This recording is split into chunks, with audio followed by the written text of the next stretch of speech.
আজকে আমি আছি পর্তুগালের রাজধানী লিসবনে। এই হলো লিসবন ইন্টারন্যাশনাল বাস টার্মিনাল, যেখান থেকে ইন্টারন্যাশনাল রুটের বাসগুলো ইউরোপের বিভিন্ন দেশে ছেড়ে যায়।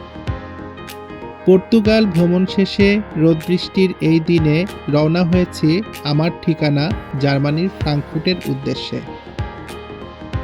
পর্তুগালের লিসবন থেকে রওনা হয়ে পৌঁছে যাব স্পেনের বিখ্যাত ফুটবল টিমের শহর বার্সেলোনাতে।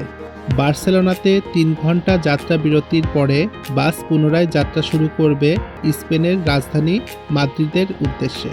পর্তুগাল থেকে বাসগুলো মূলত স্পেনের রাজধানী মাদ্রিদ পর্যন্ত এসে তাদের যাত্রা শেষ করে। তারপর শুরু হবে স্পেন থেকে ফ্রান্সের রাজধানী প্যারিসের উদ্দেশ্যে যাত্রা। প্যারিসে পৌঁছে ১ ঘন্টা যাত্রা বিরতির পরে রওনা দিব জার্মানির ফ্রাঙ্কফুর্টের উদ্দেশ্যে। পর্তুগালের রাজধানী লিসবন থেকে জার্মানির ফ্রাঙ্কফুর্টে পৌঁছাতে সময় লাগে ২ দিন এবং ১ রাত। সুদীর্ঘ এই যাত্রায় পর্তুগাল, স্পেন এবং জার্মানির বিভিন্ন শহর এবং গ্রামের অবারিত প্রাকৃতিক সৌন্দর্য, আবহাওয়া, ভাষা এবং মানুষের কৃষ্টি কালচার দেখতে দেখতে কখন যে এই সময়টি কেটে যায় তা বোঝা যায় না।